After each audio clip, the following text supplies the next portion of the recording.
역대상 1장은 인류 역사의 기원, 열방의 기원들, 그리고 그 가운데서 하나님께 선택받은 백성에 관한 이야기죠. 역대상 2장부터 4장까지는 하나님께 선택받은 이스라엘 12지파 가운데 유다 지파에 관한 이야기를 3장에 걸쳐서 이야기를 해주고 있어요. 바벨론 포로에서 기한한 시점에서 이 역대기를 바라본다면 유다 왕국은 무너졌거든요. 근데 2장부터 4장까지 들려주는 메시지는 하나님의 언약은 신실하다. 이 메시지를 하나 남겨두고 있어요. 그리고 나서 이제 오늘 읽었던 5장은 이스라엘 12지파 가운데 가장 먼저 분배를 받았던 요단강 동편 쪽이죠. 요단강 서편 쪽에 분배를 받았던 9개 반지파가 있고, 그리고 이제 그 동편 쪽에 2개 반지파가 있어요. 2개, 그러니까 루벤과 이제 갓지파가 받았고, 므낫세 중에 절반이 서편 쪽에 받았고, 이제 동편 쪽이 받았잖아요. 그래서 이제 므낫세 반지파라고 이야기를 하거든요. 그 2개의 반지파의 이야기를 5장이 해주고 있어요. 근데 해줬다는 게 이게 굉장히 좀 무거운 메시지거든요. 이 2개의 지파, 그리고 3개의 지파라고 할 수 있어요. 이 지파들이 어떻게 했습니까? 요단 땅의 동편에 분배를 받았지만, 바벨론 포로 기한의 시점에서 보면요, 이 땅이 가장 먼저 무너져 버렸어요. 왜 무너졌냐라는 거예요.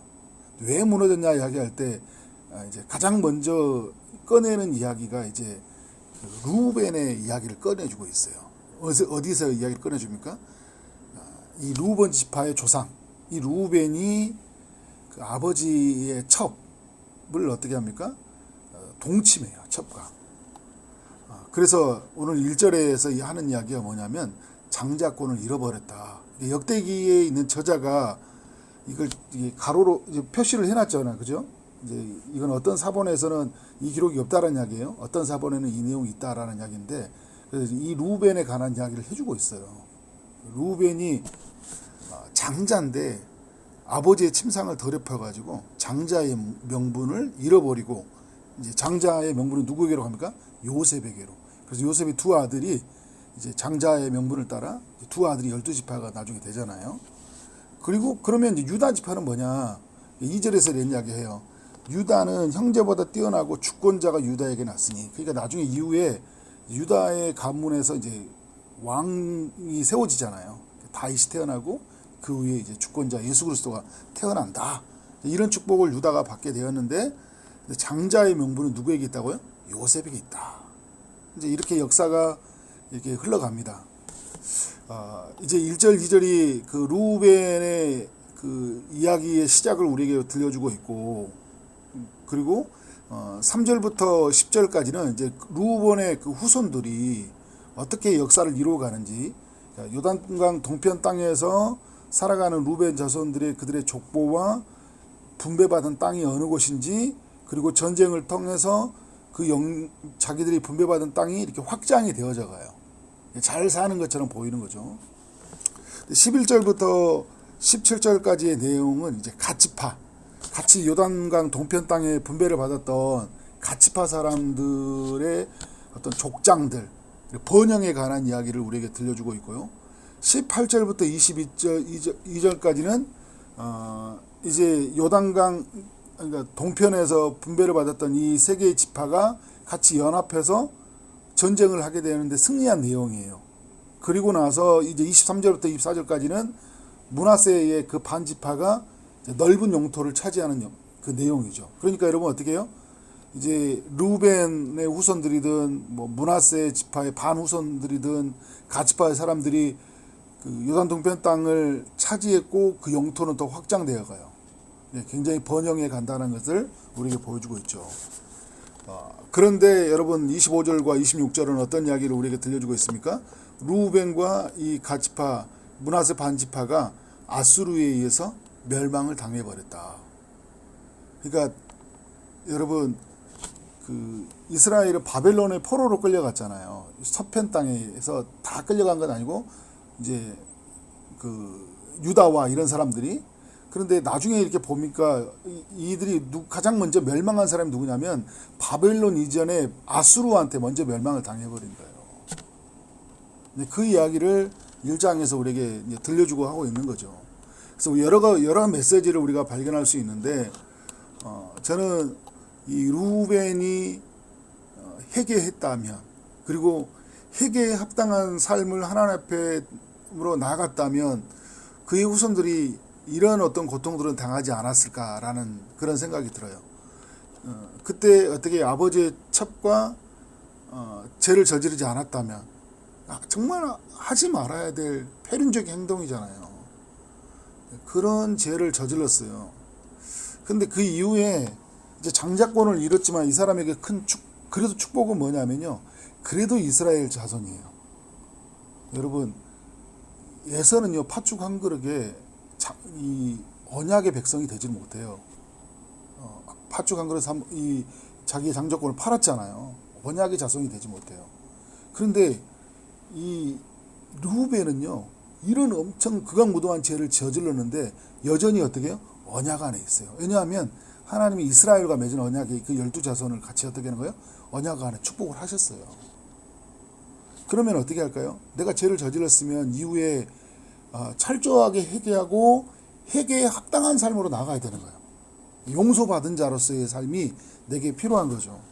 근데 이후에 민수기 16장에 보면요, 고라 자손들이 모세와 아론의 권위에 저항하거든요. 너만 제사장이냐 이럴 때 그때 합류한 사람이 누구냐면요, 이 루벤 사람들이에요. 왜냐하면 그들의 마음속에 뭘 가지고 있냐면 계속 우리가 장자인데 왜 우리는 이런 신세밖에 되지 못하지? 이런 마음이 있어요. 겸손해져야 되거든요. 여전히 그럼에도 불구하고 하나님이 언약의 자손으로 그들을 두었다는 것들에 대해서 감사해야 돼요. 내가 이제 첫째였지만 첫째 역할을 못하면 어떻게 하는 거예요? 첫째 역할을 하는 요셉을 적극적으로 도와주면 되는 거예요. 그죠?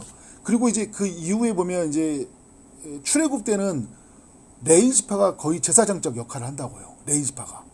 그러면 어떻게 해요? 레위 지파가 그 역할들을 할 수 있도록, 모세와 아론이 그 역할을 할 수 있도록 돕는 역할을 하면 되는 거예요. 그런데 불만이 있는 거죠. 그런 게 어떻게 하는 거예요? 나중에 요단 동편 땅을 이제 분배받을 때도요, 가장 먼저 봐달라고 그래요. 이게 장자의 심리예요. 그러니까 이 정복 전쟁을 해나갈 때 할 때 이건 나부터 받으면 안 될까요? 좀 제발, 그죠? 기다리라고요, 제발. 그러니까 회개하면 회개에 합당한 삶으로 어떻게 하는 거예요? 내가 그 부분에 무너졌다면 철저하게 하나님 앞에서 이렇게 겸손하게 서 있어야 되잖아요. 나중에 어떻게 돼요? 무너진다니까요. 이들이 완전히 무너져 버린다 이야기하고 있어요. 자, 두 번째 메시지가 있어요. 두 번째 메시지는 뭐냐면, 예적으로 성장하는 것도 중요하지만요, 내적으로 성숙하는 것은 정말 더더욱 중요하다라는 걸 이 5장이 우리에게 메시지를 전해주고 있어요. 자, 5장 7절에 보면 이 루벤 후손들이 번성에 갔다 이야기를 하거든요. 번성에 가요. 왜냐하면 그들이 이제 그 나중에 보면 굉장히 교만을 떨다가 다시 또 엎드려져요. 그래서 하나님의 백성들한테는 또 이런 모습이 있죠. 여전히 그 욕심은 남아 있어요. 그래서 하나님이 도와주셔서 전쟁에 승리를 하셔요. 그러니까 9절과 10절에 보면 이제 그 어떻게 합니까? 9절 10절의 이 내용들을 보면 그 이제 번식함이라 그리고 10절에 보니까 하갈 사람과 더불어 싸워 손으로 쳐 죽이고 길앗 동쪽 온 땅에서 장막에 거주하였더라. 그러니까 이제 그들과 전쟁을 하는데 하나님의 도우심으로 어떻게 합니까? 싸워서 이겨요. 그리고 영토도 커지고 사는 것도 좋아졌다, 이렇게 메시지를 주고 있죠. 자, 16절에도 보면요, 이거 이제 갓지파 사람들이에요. 갓지파 사람들이 바산 길랏과 그 마을과 사론의 모든 들에 거주하여 그 사방 변두리에 다다랐더라. 그러니까 지금 영토가 계속 이렇게 확장되고 번성해 가고 있다라는 메시지를 주고 있는 거죠. 그리고 23절, 24절에서는 므낫세의 그 반지파들이 번성해 가는 이야기를 보여주고 있어요. 그러니까 여러분, 이 요단 동편에 있는 사람들이 영토가 커졌죠. 영토를 가장 먼저 분배를 받았어요. 커지고 사는 것도 이제 어떻게 해요? 영토를 확장했다는 것은 주변의 세력들을 다 제압을 했기 때문에 이제 이어파는 세력들이 작아졌잖아요. 문제는 뭔지 아십니까, 여러분? 영토는 커졌는데 하나님과 더욱 멀어져 가는 거예요. 그러니까 예적은 성장했어요. 근데 뭐예요? 내적으로는 완전히 병들어 버렸더라고요. 나중에 들으면 어떻게 합니까? 우리가 그 역대기 이후의 역사의 이야기도 우리가 이제 나중에 살펴보겠지만 얘들이 막 우상 숭배하고요. 정말 과가냐. 그러니까 이후에도 말씀이 나와요. 그러니까 이런 것 같아요, 여러분. 요단 동편이라는 땅이 요단강에 이렇게 나눠져 있잖아요. 요단강을 건너야지 예루살렘에 가거든요. 그 요단 서편 땅으로 다 그리 들어갔어요. 9개 반은. 근데 여기 이 요단강에 사람이 못 건너가. 돌아가야 돼. 요단강. 돌아가든지 아니면 배 타고 건너가든지. 근데 사람이요, 어떻게 하는 거예요? 하나님과 점점 멀어져 버려요. 점점 멀어져 버려요. 우리가 여러분 그렇잖아요.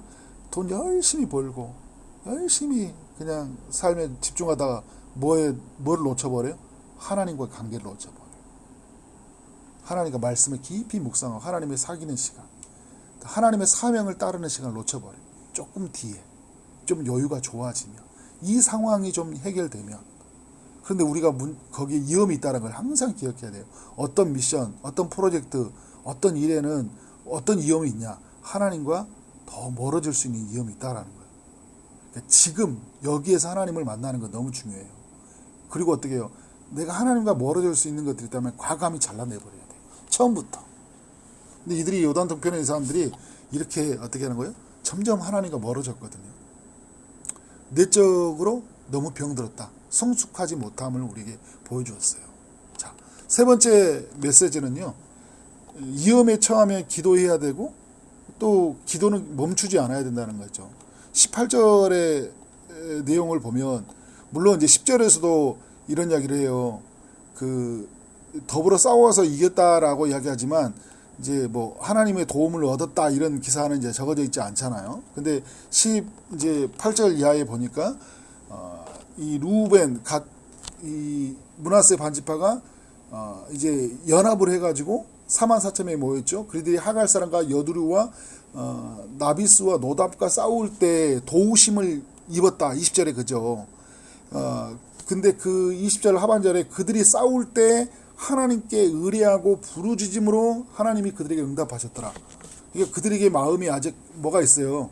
하나님이 있어요. 그래서 여러분 그들이 성전이 없다고 할지라도 그들에게 마음에는 뭐가 있어요. 하나님이 있잖아요. 다윗이 성전이 지어지지 않아도 어디가 하나님의 집이라는 마음이 있듯이 이들에게 이 마음이 있어요. 여러분 이건 굉장히 중요한 거예요. 이 마음을 놓치지 말아야 돼요. 그래서 전쟁이 일어날 때 위험에 있는 순간에 하나님께 구했잖아요. 그래서 이 문제를 해결해 나갔어요. 근데 나중에 어떻게 해요? 기도는 어떻게 하고 있어요? 계속되지 못했다. 그리고 그들은 나중에 어떻게 하는 거예요? 아수르라는 큰 나라에 의해서 무너져 버리잖아요. 기도하는 사람이 이기고 기도할 때 우리가 겸손해지고 기도할 때 우리가 더욱 하나님께 가까이 나아가게 되잖아요. 그런데 여러분 기도가 멈춰지고 면 어떤 일이란 거예요? 하나님과 더 멀어지고 그래서 싸움에서는 승리를 할 수 없고 결국은 무너져 버린다는 것을 우리에게 들려주고 있죠. 메시지를. 그래서 여러분 우리 네 번째 메시지는요. 정말 중요한 건데 교만은요. 패망의 선봉이라는 이 메시지를 우리는 굳게 기억해야 돼요. 성경이 계속 이야기하죠. 교만은 패망의 선봉이다. 예. 그래서 하나님이 겸손한 자에게 은혜를 주시고 교만한 자를 대적하신다 이야기하잖아요. 교만은 매우 무서운 거거든요. 세 지파가 많이 번성해졌어요. 그런데 그들이 무너져 있는 게 있어요. 그게 25절 내용이에요. 자, 24절의 내용을 보면 어떻게 합니까? 이게 므낫세 이야기를 해주면서 다 용감하고 유명한 적장이었다 하더라고요. 그러면 뭐하냐고요?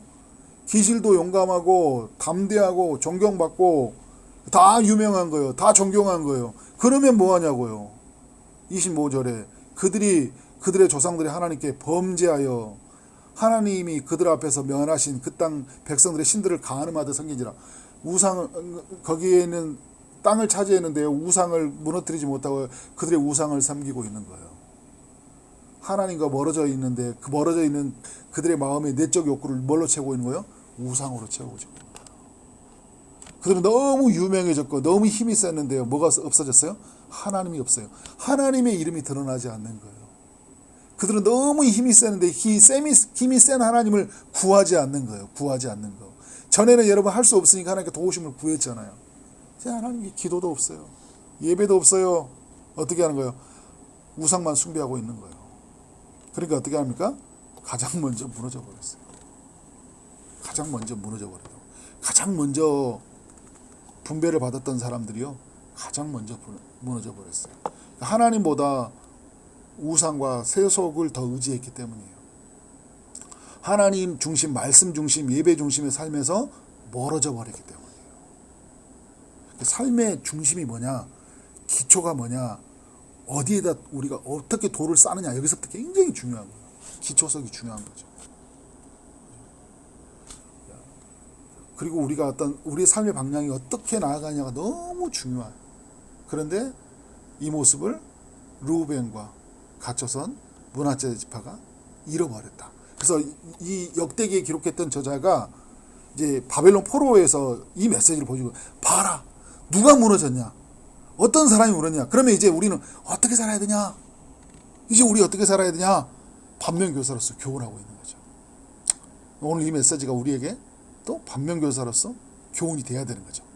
이렇게 살면 무너진다.